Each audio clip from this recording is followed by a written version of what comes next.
आज हम इस वीडियो में आपको बताने वाले हैं, आपका सब्जेक्ट है रसायन शास्त्र, केमिस्ट्री, और आपके पाठ का नाम है रासायनिक बलगतिकी। इसके सभी महत्वपूर्ण विकल्प प्रश्नों को, इसके साथ ही जो भी महत्वपूर्ण जानकारियां हैं उन्हें भी हम आपको बताने जा रहे हैं। आपका पहला प्रश्न है, संक्षारण किसे कहते हैं? तो यहाँ पर आप देख रहे हैं लोहे में जंग लगना, यह भी संक्षारण का उदाहरण है, क्योंकि लोहे में जंग लग जाती है तो उसका संक्षारण हो जाता है। चांदी का बदरंग होना, तो चांदी जो है Ag2S में बदल जाती है तो वो भी संक्षारित हो जाती है। फिर कापर पर हरे रंग का लेप, तो कापर पर हरे रंग का लेप हो जाता है। आपने देखा होगा कापर की मतलब तांबे के जो लोटा होते हैं वो हरे रंग के हो जाते हैं। जब उन्हें अपन डिटर्जेंट से साफ़ कर देते हैं तो दिखने में एकदम वो अच्छे लगने लगते हैं। तो तीनों जो हैं संक्षारण के उदाहरण हैं, तो इसलिए आपका सही हो जाता है उपर्युक्त सभी। अब है अणुओं की अभिक्रिया में भाग लेने हेतु न्यूनतम ऊर्जा कहलाती है। तो आपका सही उत्तर है सक्रियण ऊर्जा। और इस तरह से पूछ सकते हैं कि सक्रियण ऊर्जा किसे कहते हैं? तो सक्रियण ऊर्जा वह ऊर्जा होती है जो किसी भी क्रिया को संभव कराने के लिए आवश्यक होती है, सक्रियण ऊर्जा कहते हैं, E कहते हैं। अब है प्रथम कोटि अभिक्रिया के लिए टी हाफ मतलब अर्ध आयु काल का मान होता है। तो इसका मान होता है 0.693/K, ये इसका मान होता है।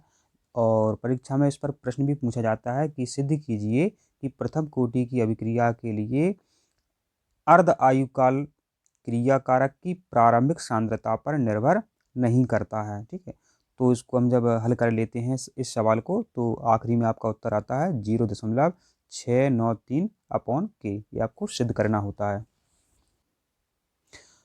अब है पौधे स्टार्च का निर्माण करते हैं, तो इसका सही उत्तर है प्रकाश संश्लेषण। अब है द्रव्य अनुपाती क्रिया का नियम का प्रतिपादन किसने किया है? तो द्रव्य अनुपाती क्रिया का नियम का प्रतिपादन गुलबर्ग तथा बागे ने किया है। तो इन्होंने एक नियम दिया था, वो नियम क्या है वो थोड़ा सा जान लेते हैं अपन। किसी अभिक्रिया का वेग क्रिया कारकों की सक्रिय मात्राओं के गुणनफल के समानुपाती होता है, ये इन्होंने बताया था। अब है रासायनिक अभिक्रिया की दर निर्भर करती है। तो रासायनिक अभिक्रिया की दर सक्रिय द्रव्यमान पर निर्भर करती है। परीक्षा में पूछ लेते हैं कि दर क्या होता है? तो इकाई समय में अभिकारक या उत्पाद की सांद्रता में होने वाला परिवर्तन दर कहलाता है। अब हम सही जोड़ियां मिलाते हैं। तो जो है हमने क्या है जोड़ियां आपके सामने पहले से ही सही से मिला दी हैं, जिससे आपका समय बर्बाद ना हो और आपको सही से भी समझ में आ जाए। अणु संख्यता, तो जो अणु संख्यता होती है वह एक सैद्धांतिक पद होता है। ठीक है, और अभिक्रिया में भाग लेने वाले अणुओं की संख्या को आणविकता कहते हैं, ये भी आपको पता होना चाहिए। और यह हमेशा पूर्णांक में होती है। समझ गया बात आप? अभिक्रिया में भाग लेने वाले अणुओं की संख्या को आणविकता कहते हैं, यह पूर्णांक में होती है और एक सैद्धांतिक पद है। ठीक है, अब है अभिक्रिया की कोटि। तो इसका जो हम निर्धारण करते हैं वो प्रायोगिक रूप से करते हैं। ठीक है, इसका जो निर्धारण करते हैं तो प्रायोगिक रूप से करते हैं, इसका ये सही हो जाता है। अब है अर्ध आयुकाल स्थिर, तो इसका सही उत्तर है प्रथम कोटि की अभिक्रिया, क्योंकि यह प्रथम कोटि पर निर्भर नहीं करता है अर्धायुकाल। इसका जो समीकरण है बहुत हमेशा पूछा जाता है। ठीक है, ध्यान ध्यान रखें आप। अब एस्टर का जल अपघटन, तो यह है छद्म कोटि की अभिक्रिया, यह आभासी है। ठीक है, अब है सक्रियण ऊर्जा, इंपॉर्टेंट है। तो अभिकारक के अणुओं को दी जाने वाली आवश्यक न्यूनतम ऊर्जा सक्रियण ऊर्जा कहलाती है। तो ये आपकी सही जोड़ियां हैं, आप अच्छे से देख लीजिए और याद कर लीजिए। अब है रासायनिक अभिक्रिया की दर सक्रिय द्रव्यमान पर निर्भर नहीं करती है। तो देखो, ये तो निर्भर करती है, ये तो निर्भर करती है, और ये लिख रहा है नहीं करती है, इसलिए ये आपका असत्य हो गया। और इसके पहले वाले प्रश्न में भी एक ऐसा प्रश्न आया था कि रासायनिक अभिक्रिया की दर सक्रिय द्रव्यमान के समानुपाती होती है, ऐसा आया था ना, तो उस पर निर्भर करती है। यहाँ लिख रहा है नहीं करती है, तो ये आपका असत्य है। अब है अणुओं के अभिक्रिया में भाग लेने हेतु न्यूनतम आवश्यक ऊर्जा सक्रियण ऊर्जा कहलाती है। हाँ कहलाती है, तो ये आपका उत्तर है सत्य। बहुत ही इंपॉर्टेंट प्रश्न है आपका ये, सक्रियण ऊर्जा वाला, याद कर लीजिए इसे आप। अब है प्रथम कोटि की अभिक्रिया का वेग स्थिरांक ताप पर निर्भर नहीं करता है। ताप पर ही निर्भर करता है, ये सत्य है। ये कह रहे हैं कि ताप पर निर्भर नहीं करता, तो असत्य है। प्रथम कोटि की अभिक्रिया का वेग स्थिरांक ताप पर निर्भर नहीं करता, तो आपका ये कथन है असत्य, क्योंकि ताप पर निर्भर करता है। अब अभिक्रिया की आणविकता सदैव होती है, तो अभिक्रिया की आणविकता सदैव पूर्णांक में होती है और यह एक सैद्धांतिक पद होती है। अभी अपन जब जोड़ियाँ देख रहे थे तो वहाँ अपन ने इस पर बात की थी। तो अभिक्रिया की आणविकता सदैव कैसी होती है? पूर्णांक होती है। अब है शून्य कोटि की अभिक्रिया का एक उदाहरण लिखिए। तो एक अभिक्रिया आपसे पूछिए, तो देखो जो अमोनिया होती है आपकी, क्या होती है? अमोनिया होती है आपकी, अमोनिया होती है NH3। तो क्या है, प्लेटिनम की उपस्थिति में, एक धातु होती है प्लेटिनम, तो प्लेटिनम की उपस्थिति में इसका विघटन हो जाता है, मतलब इसका अपघटन हो जाता है, ठीक है। तो एक टूट जाती है, कैसी? N2 में और H2 में है। अभी संतुलित तो है नहीं है, तो संतुलित कर लो। N2 है, इधर N2 है, तो यहाँ आप 2 लगा दीजिए। इस चक्कर में आपके जो हाइड्रोजन है 6 हो गए हैं, तो यहाँ पर 2 ही हैं, तो यहाँ पर 3 लगा दीजिए। तो ये आपका उत्तर कंप्लीट हो गया है। शून्य कोटि की अभिक्रिया का एक उदाहरण दीजिए, तो एक उदाहरण आप लिख दें, ठीक है। और अगर आप भाषा लिखना चाहते हैं तो लिख दीजिए, ऐसी अभिक्रियाएं जिनकी दर अभिकारकों के सांद्रण पर निर्भर नहीं करती है, शून्य कोटि की अभिक्रियाएं कहलाती हैं। जैसे अमोनिया प्लेटिनम धातु की उपस्थिति में विघटित हो जाती है। ये आपको लिखना है बस।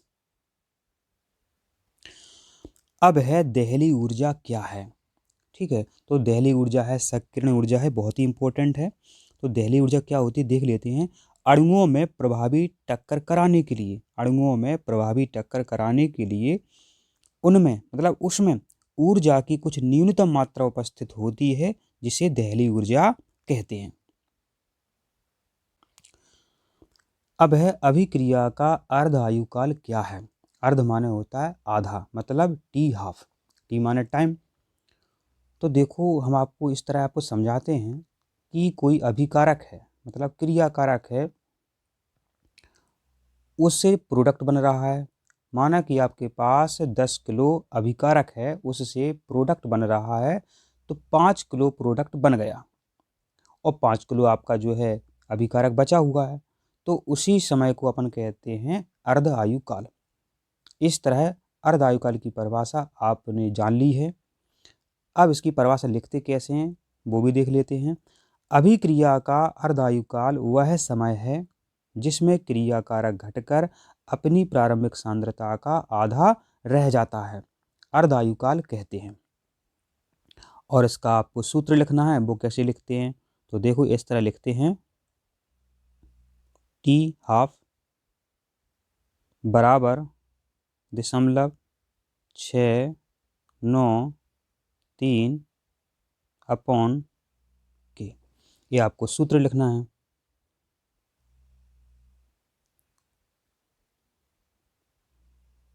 और आपको अच्छे से इसे याद भी करना है। अब है अभिकारक के पृष्ठ क्षेत्रफल का अभिक्रिया के दर पर क्या प्रभाव पड़ता है। तो इसका सही उत्तर है अभिक्रिया की दर में वृद्धि हो जाती है। तो इसको आप ऐसे समझिए कि एक छोटा बर्तन है, एक बड़ा बर्तन है। तो आप सभी जानते हैं जो बड़ा बर्तन होता है उसमें आप जल्दी से खाना बना सकते हैं, जल्दी से आप सब्जी बना सकते हैं, क्योंकि उस बर्तन का पृष्ठ क्षेत्रफल अधिक है। तो इससे आप इसका उत्तर अच्छी तरह से याद रख सकते हैं। अभिक्रिया की दर में वृद्धि हो जाती है। अब है प्रथम कोटि की अभिक्रिया के लिए अर्धायुकाल ज्ञात करने का सूत्र लिखिए। तो बहुत ही अच्छा सूत्र है, अभी भी हमने आपको बताया था कि T½ बराबर 0.693 अपॉन के, ये इसका सूत्र है, आप अच्छे से याद कर लीजिए। अब है अभिक्रिया की दर अभिकारक के सांद्रण के समानुपाती होती है। सांद्रण माना होता है मात्रा, तो अभिक्रिया की दर है, मतलब अभिक्रिया तेज होगी या अभिक्रिया कम होगी, ये किस पर निर्भर करती है? ये करती है अभिकारक की मात्रा पर, अभिकारक के सांद्रण पर। इसलिए ये कैसी होती है? समानुपाती होती है। अब है अणु संख्यता सदैव पूर्णांक संख्या होती है। अब है वे अभिक्रियाएं जो विकिरण के अवशोषण से संपन्न होती हैं, प्रकाश रासायनिक अभिक्रियाएं कहलाती हैं। अब है अभिक्रिया में भाग लेने वाले कुल अणुओं की संख्या आणविकता कहलाती है, मतलब अणु संख्यता कहलाती है। आपको एक ही लिखना है, आणविकता या अणु संख्यता। अब है अभिकारकों की निम्नतम तथा उच्चतम ऊर्जा अवस्था का अंतर कहलाता है। इसका सही उत्तर है सक्रियण ऊर्जा। अब है अभिक्रिया दर का मात्रक है। तो देखो, हमने आपको शुरू में एक प्रश्न में समझाया था कि अभिक्रिया दर क्या होती है। तो वहाँ पर हमने आपको बताया था इकाई समय में अभिकारक या उत्पाद की सांद्रता में होने वाले परिवर्तन को अभिक्रिया की दर कहते हैं। तो देखो, और जो दर होती है उसे अपन समय से नापते हैं। तो इसका एक सूत्र होता है बच्चों, याद कर लेना आप सभी। इसका सूत्र होता है आपका dx/dt। ए इसका एक सूत्र होता है। तो देखो, डी से डी आपकी ये कट जाती है, तो जो x होती है, मतलब जो सांद्रता होती है, वो होती है आपकी मोल बटे लीटर। सांद्रता को ऐसे ही नापते हैं। और आपका ये t है, ये t है, तो ये है समय का मात्रक। इसको हल कर लो। मोल ए वाली एल जब ऊपर पहुंचती है तो इन्वर्स हो जाती है, और एस जब ऊपर पहुंचती है तो इन्वर्स हो जाती है। तो आपका उत्तर आ गया mole litre inverse second inverse. इस तरह आपका पहला वाला उत्तर सही हो जाता है। निम्नलिखित अभिक्रिया उदाहरण है। तो इसका सही उत्तर है इनमें से कोई नहीं। अब है द्वितीय कोटि की अभिक्रिया के लिए वेग स्थिरांक की इकाई है। तो इसका उत्तर है, इसमें तो इसका उत्तर है नहीं, मतलब सही तरीके से यह जो प्रश्न है टाइप नहीं हो पाया है। इसका सही उत्तर क्या है वो हम आपको लिख करके बता देते हैं। तो इसका सही उत्तर है आपका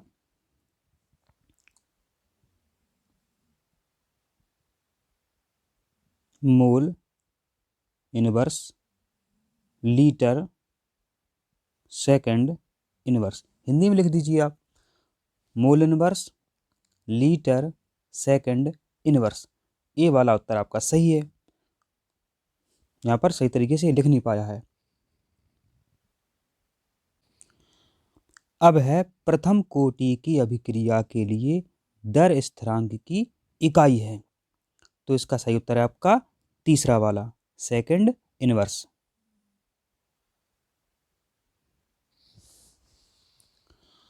अब है प्रथम कोटि अभिक्रियाओं में वेग स्थिरांक की इकाई सेकंड इनवर्स है।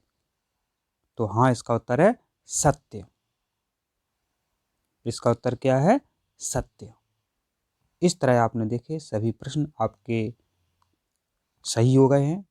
अगर आपको वीडियो पसंद आए तो आप चैनल को सब्सक्राइब करें, वीडियो को लाइक करें। तो मिलते हैं अगली वीडियो में, तब तक आप स्वस्थ रहें, खुश रहें।